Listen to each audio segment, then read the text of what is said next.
This is Newsroom. Hello and welcome from Johannesburg in South Africa. I'm Anine Dormel, standing in for Evan Janssen. This show is live and broadcast from our studios in Auckland Park. We're also streaming live on YouTube with the entire show available on our YouTube channel. Is the growing burden of chronic disease taking its toll on South Africa's mental health? Today we talk to a generics pharmaceutical firm specializing in the treatment of depression and anxiety about this. Then we ask you, are antidepressants in South Africa overprescribed? Send your views to us at SABC Newsroom on Twitter. This week, the country was shocked by the news of a 14-year-old who jumped to her death at the Northgate Mall in Johannesburg. We look at why South Africa has the 8th highest suicide rate in the world. Springbok coach Heineke Meyer this week defended his team selection choices after claims of sidelining players of colour. We talk about this and about how adaptive surfing, a movement in Durban, has inspired the country's surfing community. We close this Friday with a beautiful local fashion and, of course, an up-and-coming local artist. But first, here's a look at the day's news.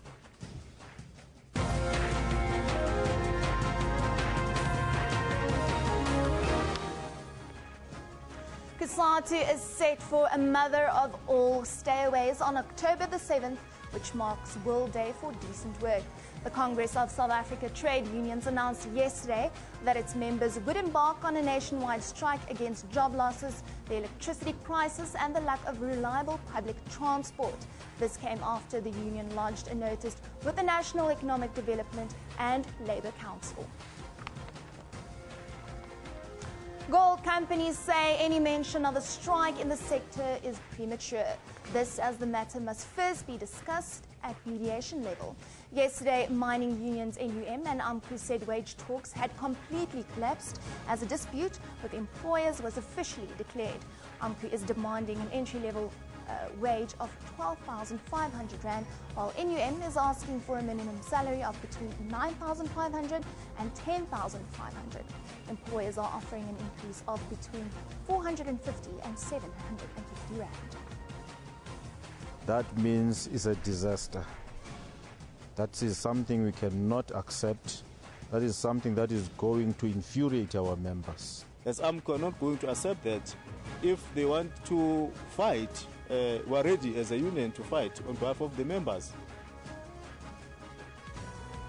As the country prepares to commemorate the 3rd anniversary of the Marikana massacre on Sunday, Amnesty International has called for President Jacob Zuma to suspend those behind the 2012 Marikana killings. The organization says the president should start by suspending National Police Commissioner Ria Piecha. Gauteng Premier David Makura and Education MEC Panyaza Lesufi will host an education in Bizo at Rudapert Primary School today. Officials are expecting to find a solution to the standoff that has disrupted teaching at the school. On Monday, Lesufi said the troubled school would be closed permanently if learning was disrupted one more time. The United States Marines will hoist the American flag outside the U.S. Embassy in Havana today, marking the ceremonial reopening of the diplomatic facility. The two countries agreed to restore ties when both the U.S. and Cuban embassies reopened on the 20th of July. Investigations will continue in the Chinese town of Tianjin in order to identify the cause of the two explosions that ripped through the warehouse on Wednesday night. The blast killed at least 50 people, including a dozen firefighters, and left about 700 people injured. And South Africa's national cricket team embarks upon the home leg of a long summer season with the first of 2 T20 internationals against New Zealand starting in Durban today. The series is in preparation of the 6th 2016 ICC World 2020 tournament to be hosted by India from the 11th of March to April 3rd next year. Now, the growing burden of chronic disease is taking its toll on South Africa's mental health, with the country's alarming upward trend in chronic disease prevalence, we've seen the demand for antidepressants in the country increase by a staggering 39% over the past 5 years. Now, to tell us more, we're joined from Cape Town by Pharmadynamics spokesperson Mariska van Aswegen. Pharmadynamics is a generic pharmaceutical firm specializing in the treatment of depression and anxiety. Mariska, I thank you for joining us today. Good morning, Annie. Nice to be here with you. Mariska, if we can just start off, of course, with the study released in the beginning of the month. Your study focused specifically on the sales of antidepressants. Tell us, what exactly did those sales show, and at what years have you been looking? As you mentioned earlier, we looked at the past 5 years and we used a data source, IMS data source in South Africa for South Africa-specific data that showed us that we did see about a 39%, almost 40% increase in the use of antidepressants in our country, and that stretched over the past 5 years. Just tell me, Mariska, how have you accurately linked these figures to, for instance, as you are saying, those suffering from chronic medical conditions? Firstly, the increase in the use of antidepressants can be due to various reasons, and one simple explanation can be the fact that people are more diagnosed and receive treatment for health conditions or mental health conditions, specifically depression then. But if one considers the fact that a healthy individual or a person that's considered to be healthy has a risk of for women between 10 and 25% and for men between 5 and 12% to develop depression or to get depression.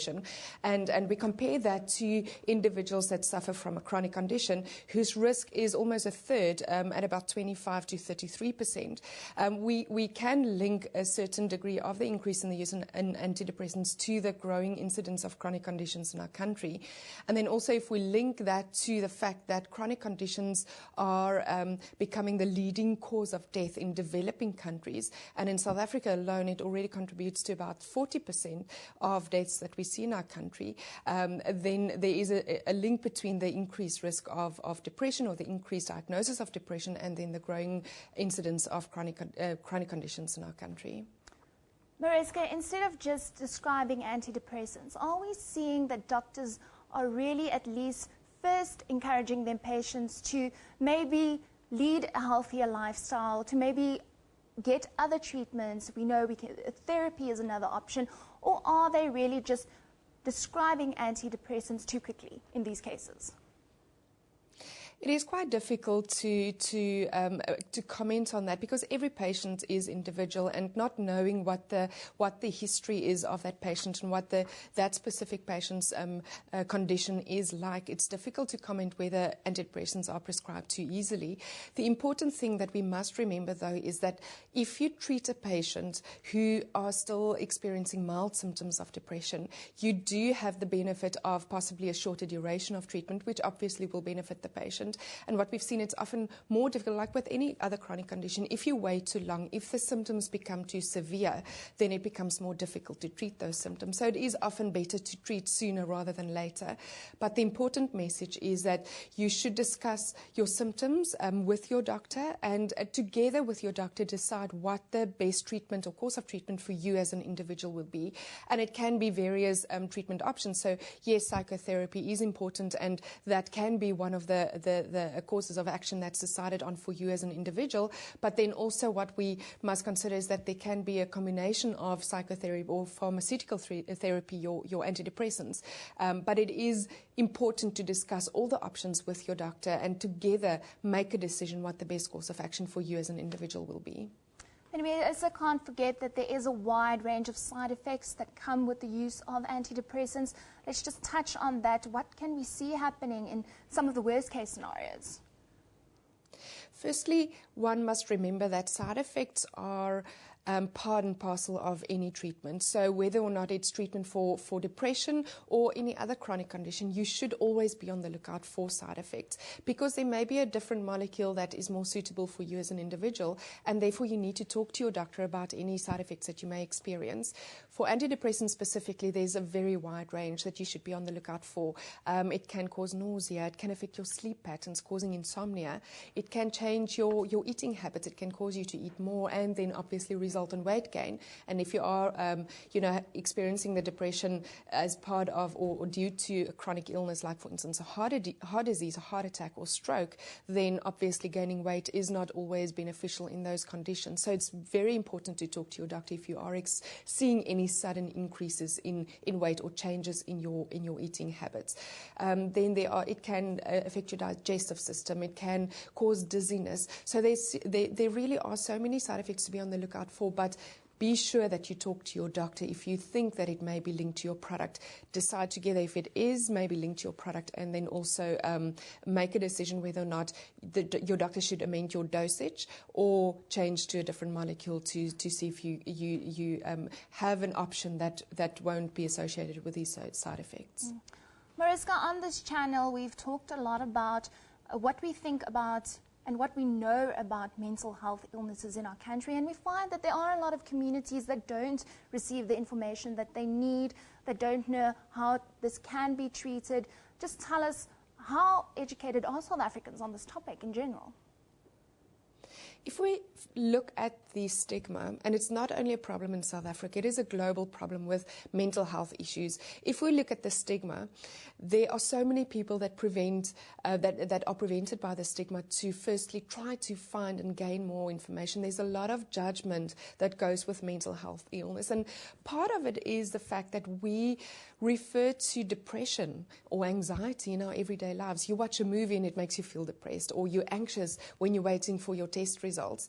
But you are able to get over those feelings very easily, and you don't need help or treatment to get over those feelings. And sometimes we are exposed to the same condition or circumstances, losing of a loved one, for instance, and different siblings may experience that differently, and one may need treatment and the other one manage to deal with those emotions as they would normally do. So the important thing is that don't prevent the stigma from trying to find more information, because understanding mental health illnesses can save your life, firstly, and it can help you lead a normal life, because that's ultimately the message out there, is that it doesn't have to restrict you if you suffer from a mental condition. You can lead a normal, healthy life.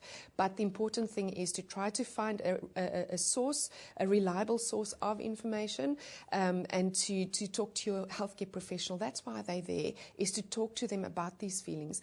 People close to you, often we see changes in the people close to us before they even realize it, and that's very important for us to be on the lookout for any behavioral changes in people who, for instance, has been diagnosed with a chronic condition, and to be aware and help them seek the right help. There are various options of where we can find help.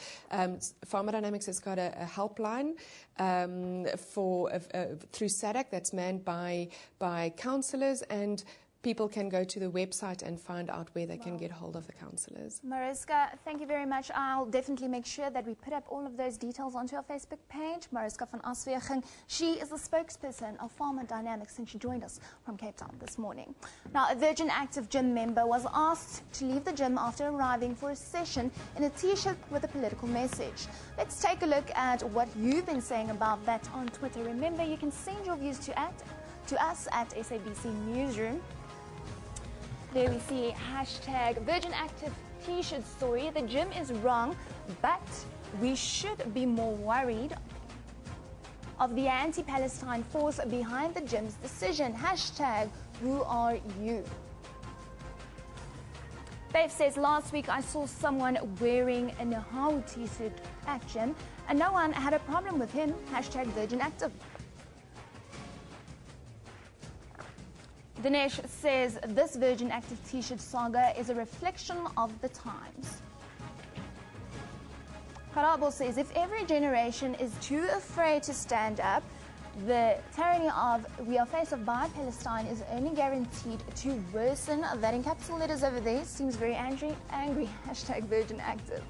This tweet says, can you please give us a list of what we are and aren't allowed to wear in our gyms? Serious questions. Thanks. Hashtag Virgin Active. Well, this week, the media turned its focus to the story of a 14-year-old girl found dead at the North Cape Mall in Johannesburg. Reports suggested that the teenager committed suicide. Now, Monday marked World Suicide Prevention Day, and the South African Federation for Mental Health released a report ranking South Africa as having the 8th highest suicide rate in the world. Following this statistic, the Limpopo province was found to have the highest suicide rate in the country. According to these studies, around 70% of people who committed suicide showed warning signs, but often this is realized too late. To give us a bit of more insight into all of this, we're joined this morning by healthcare practitioner and psychiatrist, Dr. Danella Ilasov. I'm hoping I pronounced that right, Danella? Close, Ilasov. Yeah. Okay, perfect. Well, very serious issue indeed. We're talking suicides amongst teenagers. Let's just first start with that worrying statistic, 8 in the world. There have been a lot of questions around that. Do you think it's accurate, and why are we as South Africa sitting with a situation like this? Well, as with all sort of statistics, healthcare statistics, sometimes there's inaccuracies, and I can't say for sure whether that is accurate.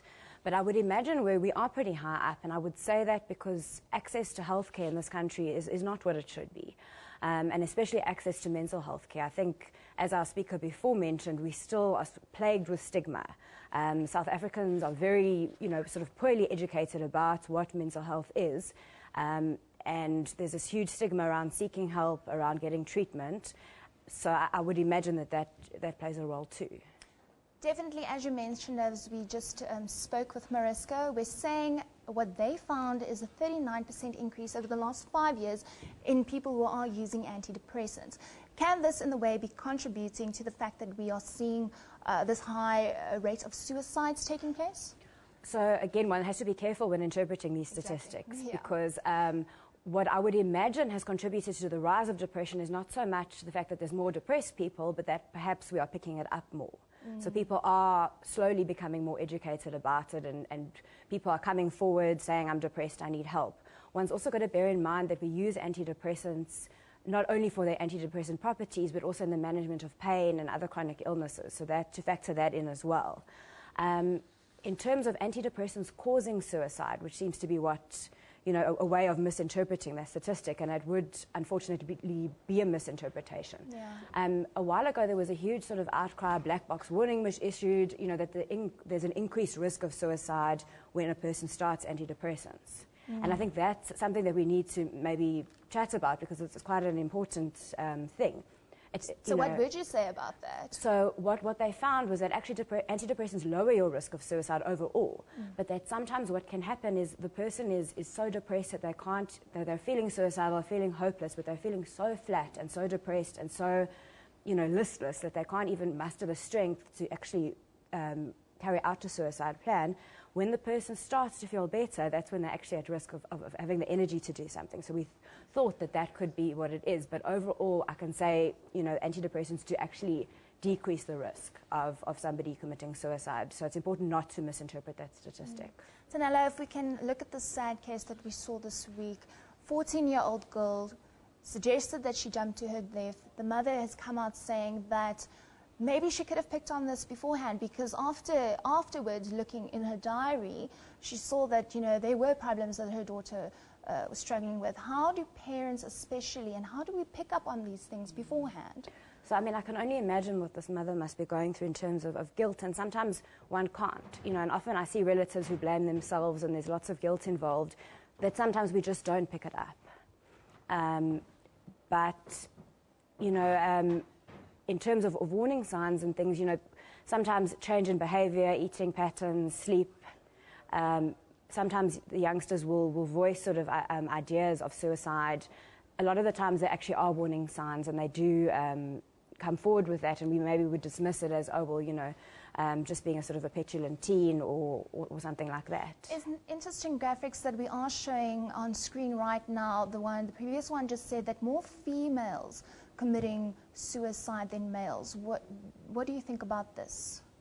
So what we find is that with adults, men tend to complete suicide more. So they'll tend to use more lethal methods, whereas females will tend to use methods such as overdosing, sort of less violent methods, but that sometimes actually those methods do ultimately result in death. And sometimes some of the statistics do show that females are slightly more predisposed to depression than men, so that also is a factor. Just very quickly linking to the antidepressant story we had earlier, and something just that popped up, and you can give us some clarity on this. Is it true that policies do not pay out if you are on antidepressants and maybe you do something to yourself? So it depends on the policy. Exactly. But that, yeah, it would depend. Medical aids do cover for psychiatric sort of costs on that, but in terms of policies, it shouldn't be. Okay. Daniela, if we can just end with the advice you'd be giving to parents, especially after what we saw this week, how can we be more aware, how can we be more involved, and how can we ultimately make sure this doesn't happen to one of our loved ones? So I think just being educated about signs and symptoms of depression. So, things like change in appetite, sleep, change in motivation, person sort of becoming disinterested in life, sometimes even voicing dark or suicidal thoughts, and just to actually be aware that help does exist, and that, that the teenager, if one is worried, that one should seek help from a qualified healthcare professional, and not, a lot of parents are quite hesitant to bring their children for help because of the stigma. What will the neighbours say? Will people think my child is mad or is some way, flawed in some way? And that, I think, to let that stigma get in the way of saving your child's life would be a complete travesty. So people need to talk about it, to seek help. And to put stigma aside, ultimately. Well, Daniela, thank you so much for joining us today, talking to us about this. Now, the Walmer Township in Port Elizabeth is quiet this morning after 2 days of violent service delivery protest action. The roads have been cleared from a derby of burnt tyres and rocks, and traffic can now move freely. Today's picture of the day comes from our very own reporter, Janine Lee, and was taken yesterday, captioned P protest action continuing. And there you can see exactly how serious the situation was.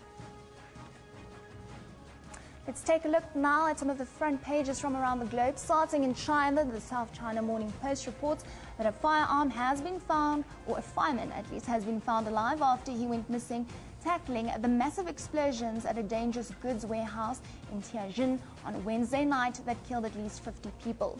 Moving to the USA, the USA Today says the United States and Cuba will enter a new phase in their long history, a relationship. Friday, when the American flag is raised outside the recently reopened U.S. Embassy along this city's historic waterfront.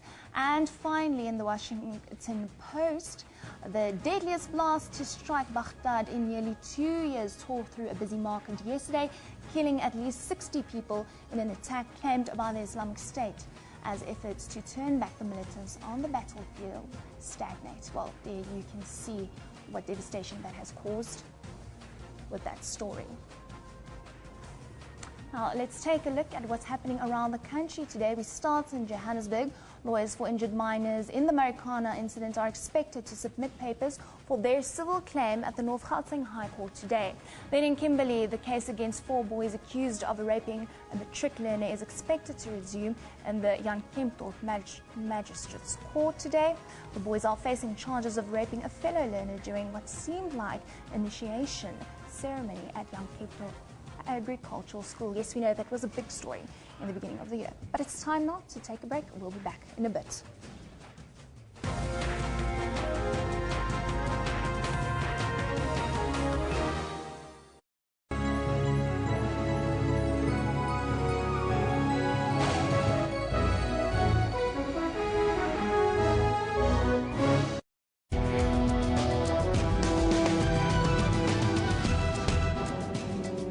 South Africa is the 3rd leading country globally in TB infections. We have 9 million new cases occurring globally, and 30% of those cases are occurring in the African region. And there are 2 broad kinds of drug-resistant TB, so to speak. The one is MDR TB, and the other is XDR TB. To ensure that everyone who's diagnosed with TB is tested for HIV. There's grossly inadequate funding for TB. Vaccine, drug and diagnostic research. We need a lot more. Join me on Health Talk every Saturday morning between 9 a.m. and 10 a.m. as we unpack current health stories.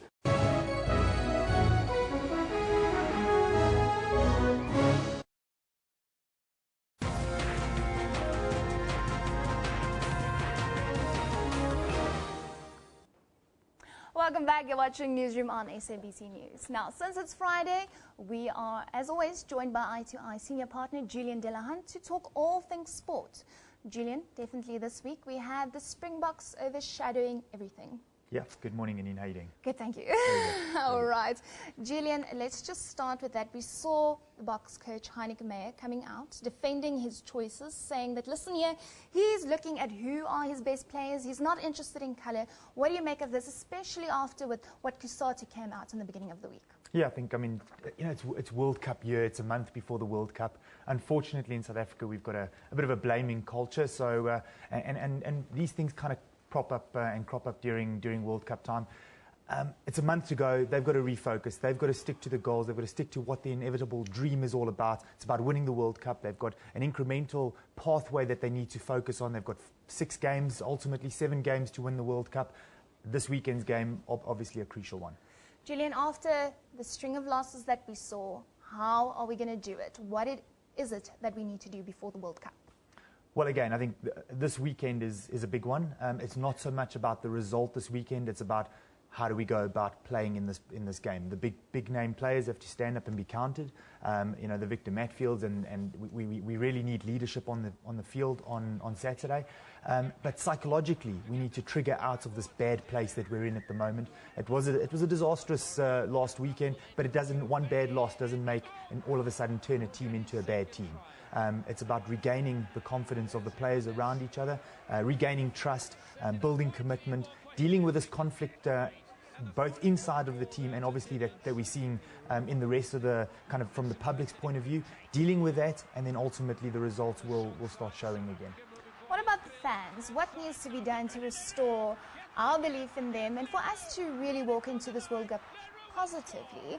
But I mean, don't we find ourselves usually being positive just before a World Cup anyway? Absolutely. I mean, there's hype. I mean, the results haven't gone our way. We haven't had a great Super 15 rugby building up to this World Cup. South African fans are passionate. They love their sport, and they'll be going through all the typical kind of psychological behaviours of that will be displayed post-trauma. They'll be feeling hurt, they'll be feeling anger, there'll be fears, there'll be all kinds of psychological attitudes and behaviours that'll be portrayed. So as a South African nation, we've got to, I guess, back the team, wear our green and gold, and really hope that these guys are going to go out. And I think this weekend's performance hopefully will show that there's still a serious level of commitment and a desire to ultimately achieve the big World Cup winning streak. Yeah. Do you quickly want to talk about that first match that we'll be faced with in the World Cup? What pool we found ourselves in? Yeah, I mean, I think what counts in our favour differently to what England and Australia and Wales and New Zealand face, we've got a slightly easier pool, and I say easier in inverted commas. We're typically playing against many of the minnows, so effectively we have another 3 or 4 games to really find our straps. So Heineke will be using some of those games to hopefully get some of the guys who've been on the borderline, so like the Farida Prias, who everybody's holding their breath for to see him back in the team. Those will be the games hopefully where they'll be able to be blooded back into the team. The key thing now is for the team to unite and for us to unite behind the team. But we know one team that is uniting in at least song and dance, I guess, and that is the All Blacks. Yeah. Just take a look at this video and let me know what you think, please, Julian. Do we have it ready on Bright Eye, guys?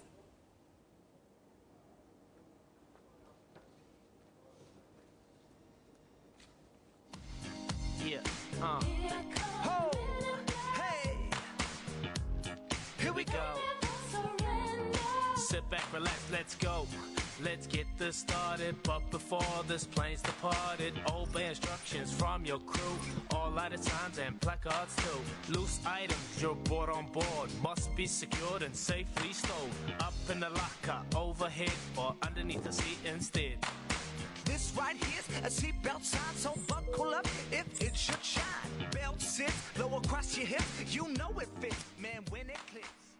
Well, that there, ladies and gentlemen, isn't the new pop group from New Zealand. It's actually the All Blacks team. What do you think of that, Julian?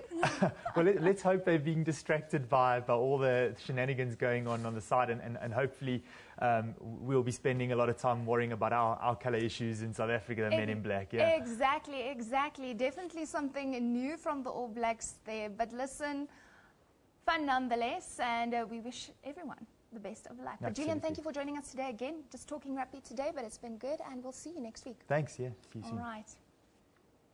Now, the 4 remaining teams in the 2015 MTN 8 will be trying to edge their way close to the final when the first legs of the 2 semi-final matches take place this weekend. Let's take a look at what you've been saying about this on social media. We'll see the first tweet coming in. There says, it's the MTN 8 weekend. Hashtag Wafa Wafa. Very excited over there. Then this tweet says, Morgan Golds and Piwe and Daniel are still out. Steve Compella. All right, Tebogo says MTN 8, but there's this.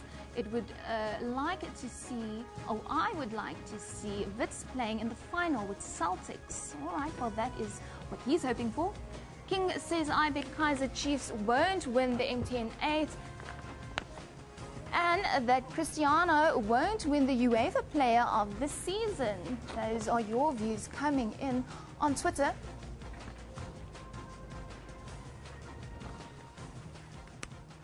Now, on to a story that is inspiring the entire surfing community of South Africa. 6 months ago, a Mansmtodi surfer, Wesley Smith, started blind and disabled surfing through the open-air school in Durban. And this led to Durban recently seeing its first ever adaptive surf competition take place. Before this, adaptive surfing has been alive and well in the Western Cape, where a T8 complete paraplegic surfer, Dries Millard, has introduced the sport to close to 500 people. To tell us more, to join us from Durban today, Dries and Wesley. Guys, I'm so sorry you had to miss a wave this morning. How's it? For getting up so early, but thank you for joining us. Yeah, it's a pleasure being here. Lekker. Wes, if I can maybe start with you.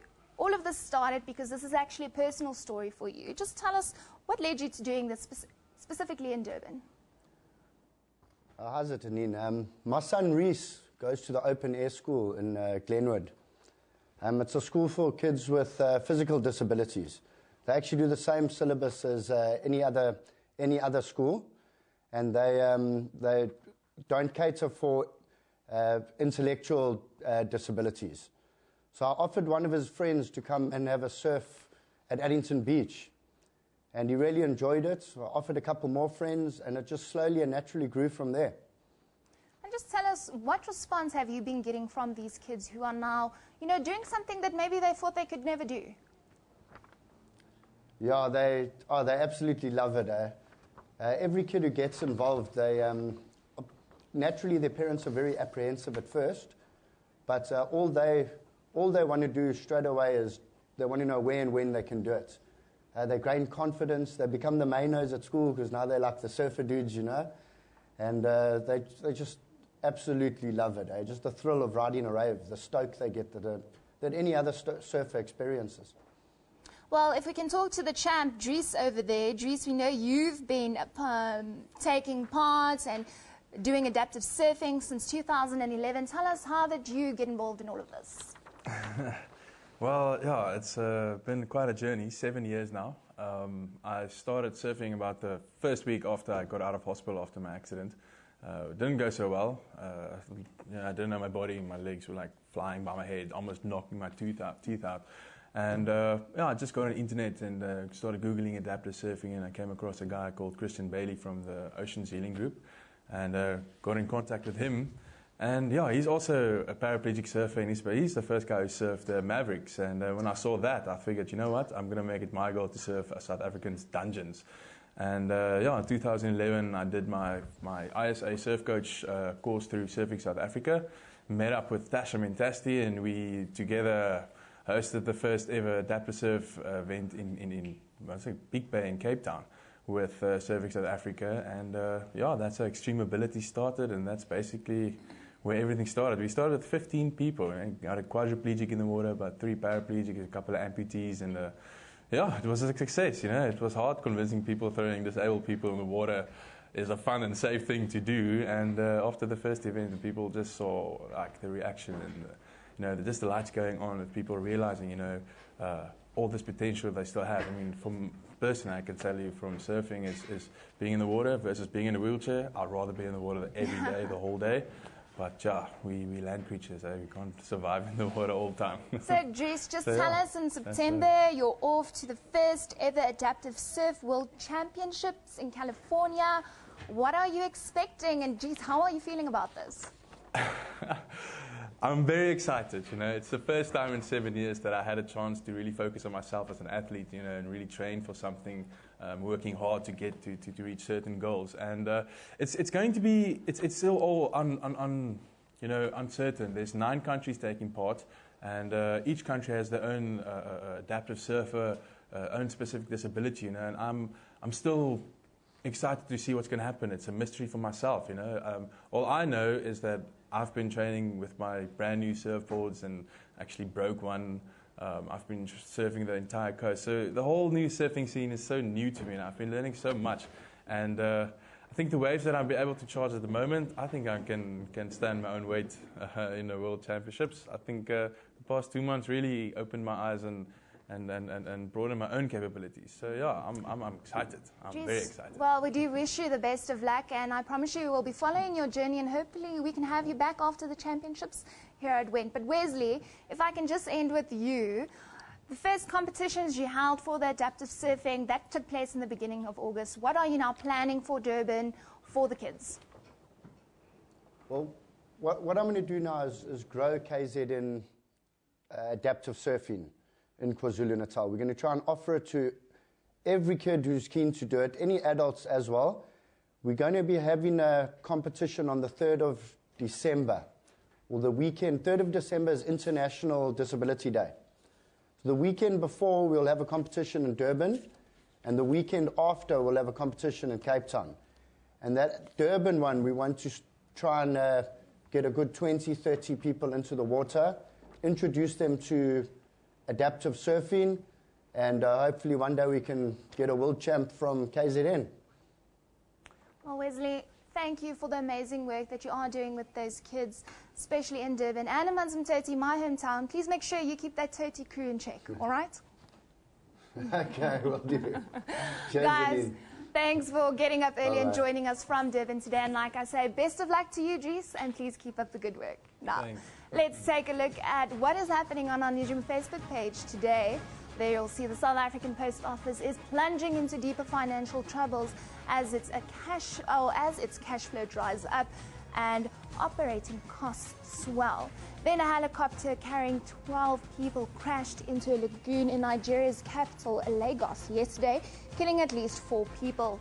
And investigators are still searching for clues as to identify what caused the huge explosions at a warehouse used to store toxic chemicals and gas at a busy port in the northeast town of China, where we saw those massive explosions earlier this week claim a few lives.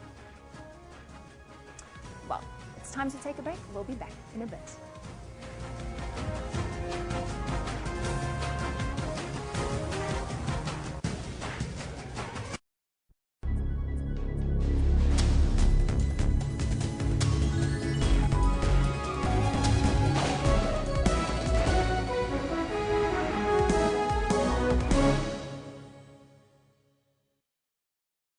SABC News seeks to be the biggest, the most extensive and diverse news organization on the continent. Our mission is to provide accurate and credible news and current affairs programming throughout the day. We are committed to covering every part of the continent. We reflect the world to Africa and Africa to the world. SABC News, Africa's news leader. Now available throughout the continent.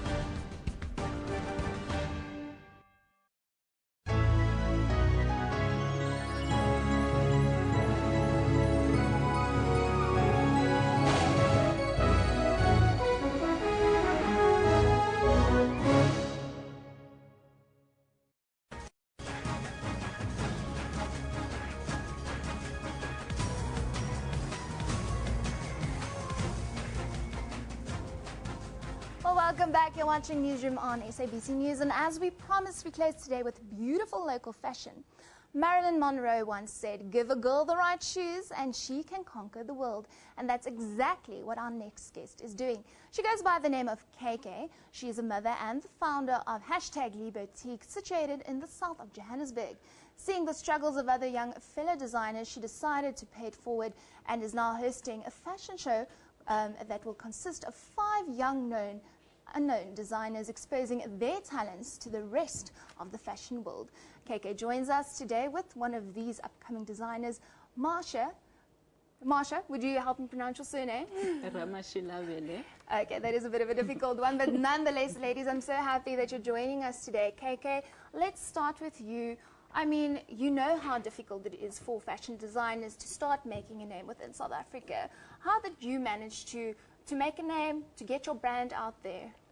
Well, I think let's start with, if you are a lady and you are into clothing, first of all, you are a designer, because how many times have you had this idea that I want to wear something, but you can't find it at the shops? So it was literally just mingling with ladies, different conferencing where we meet with other fashion designers, and we decided that, you know what, let us collaborate, especially because now that is Women's Month, and we're trying. We're still on our teething stages, but we will definitely get there.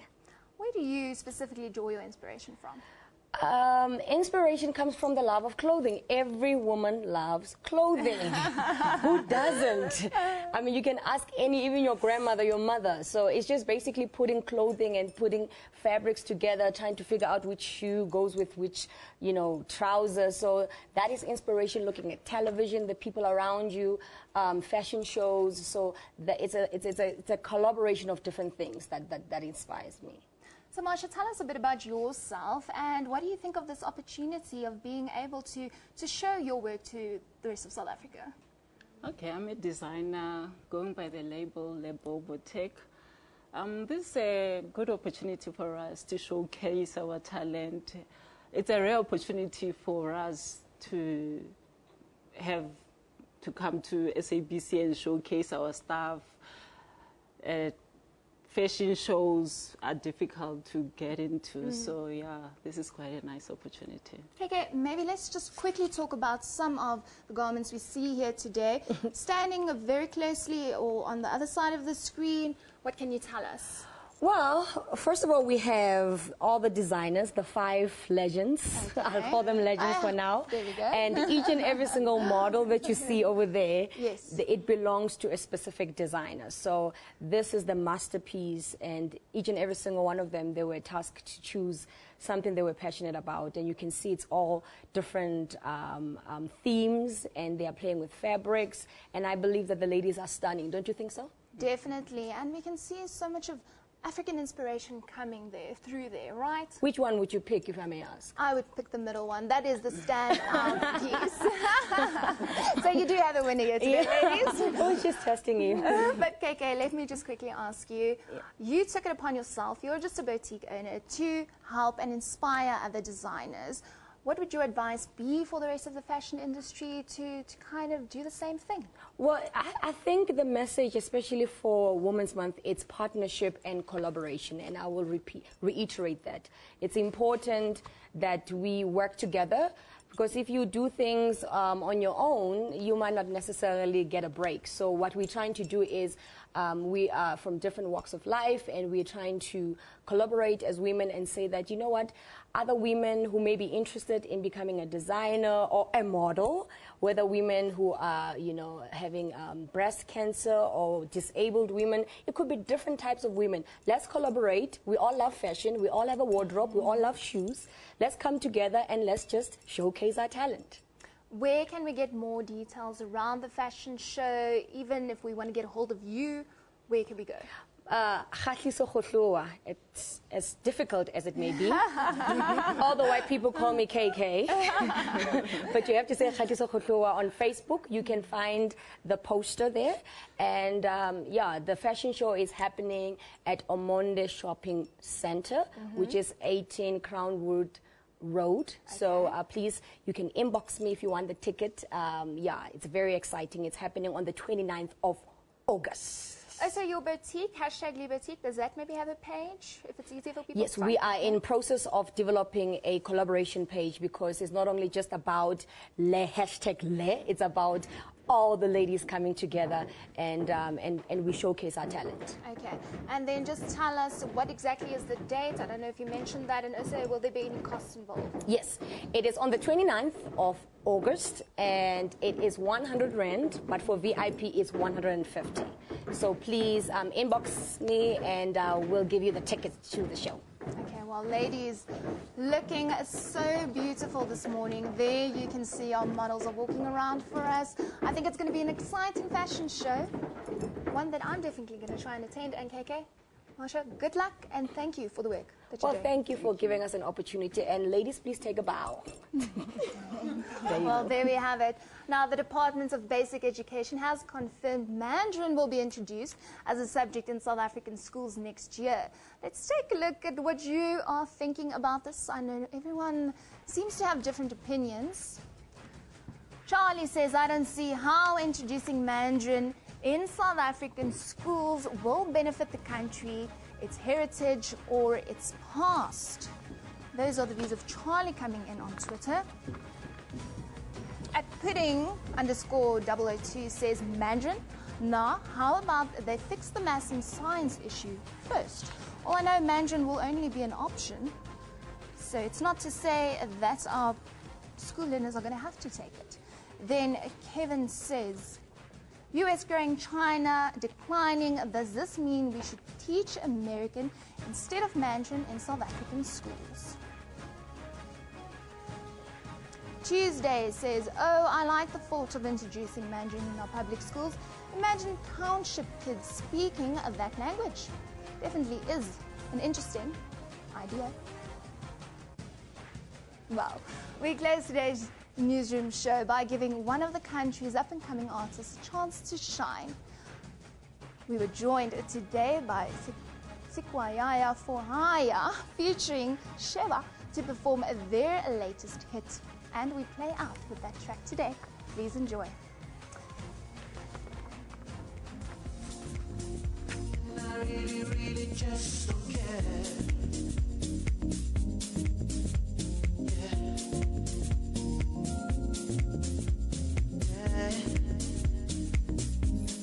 I'm gonna move myself. I'm gonna dance. I'm gonna make everybody lose themselves in the song. Calling my friends, getting ready to dance. We gonna party, lose ourselves, make love to the song. And every jump, yeah, yeah, yeah. And every jump, yeah, yeah, yeah, yeah. And every jump, yeah, yeah, yeah. Every jump, yeah, yeah, yeah, yeah. Every jump, yeah, yeah, yeah. Every jump, yeah, yeah, yeah, yeah. And every jump, yeah, yeah, yeah. Every jump, yeah, yeah, yeah. Every jump. Oh, we won't let no one just come between us. Yeah.